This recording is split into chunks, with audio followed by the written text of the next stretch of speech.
Сәлеметсіңдер ме балалар?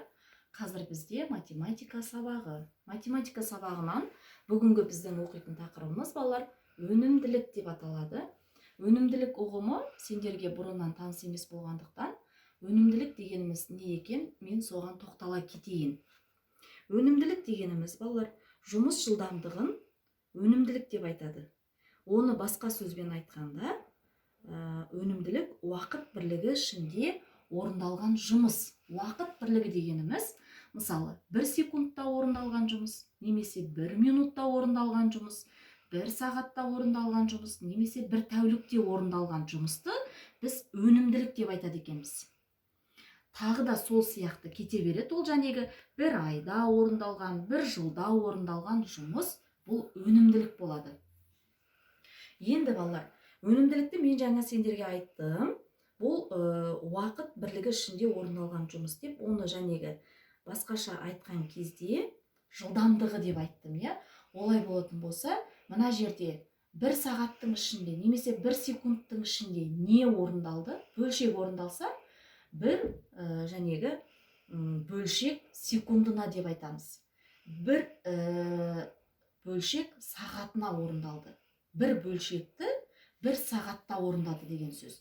Немесе 12 бөлшекті 1 сағатта орындады. Бізге табу керек, мысалы, 3 сағатта неше бөлшек орындалды. Ол үшін балалар біз мынандай формулаға жүгінеді екенбіз. Ол формуланы мен сендерге балалар мынандай үшбұрыштың ішіне салып беріп тұрмын. Себебі түсінікті болсын деп. Бұл жердегі А дегеніміз балалар, ол жұмыс. Ал В дегеніміз, міне және айтқан өнімділік. Т дегеніміз уақыт. Осы жұмысты орындау үшін кеткен уақыт. Ол может 5 сағат болуы мүмкін, мүмкін 8 сағат болуы мүмкін, мүмкін 2 ай болуы мүмкін, немесе 2 апта болуы мүмкін. Осылай ол өзгеріп отырады. Бұл уақыт. Ал мына өнімділік, ол 1 секундта, 1 минутта, 1 сағатта, 1 тәулікте деп табамыз.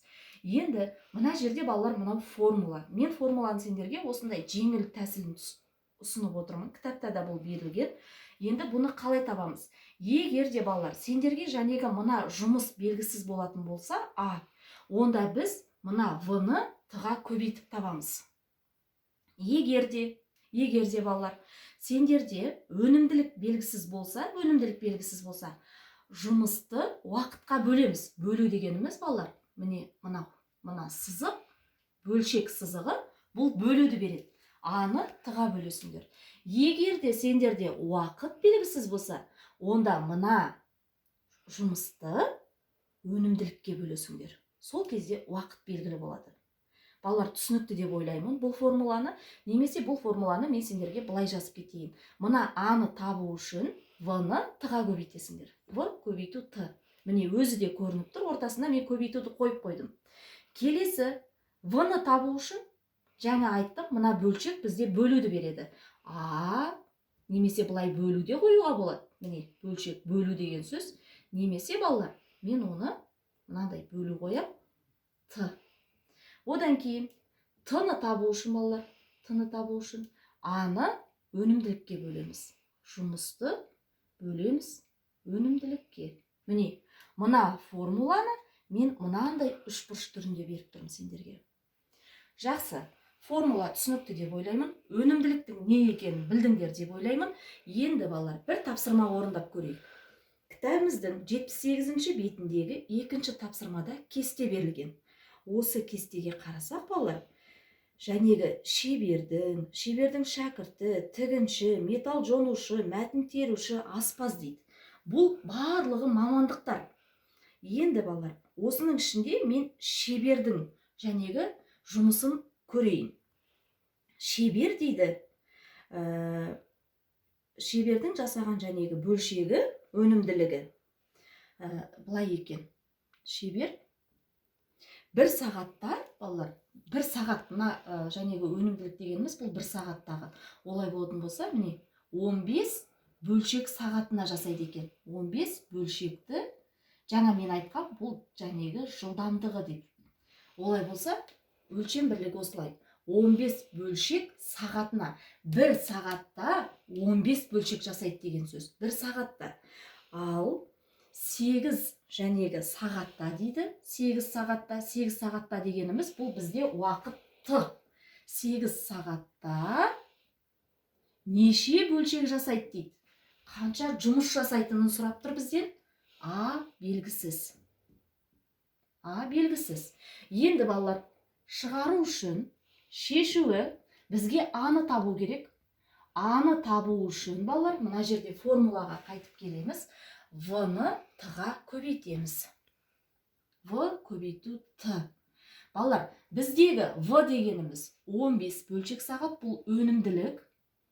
Жәнегі 1 сағатта 15 бөлшек жасайды. 1 сағатта 15 бөлшек жасайды. 1 сағатта 15 бөлшек. Ал 8 сағатта неше бөлшек жасайтынын табу үшін, 8 сағатта неше бөлшек жасайтынын табу үшін 15-ті 8-ге көбейтеміз.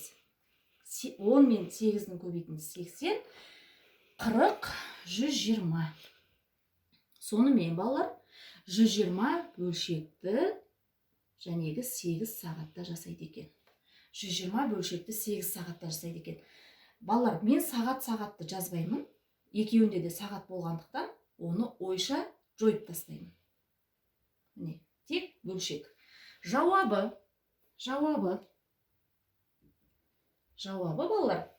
Сонда жәнегі жасалған жұмыс, яғни 8 сағаттың ішінде шебер 120 бөлшек жасайды екен. 8 сағатта 120 бөлшек жасайды.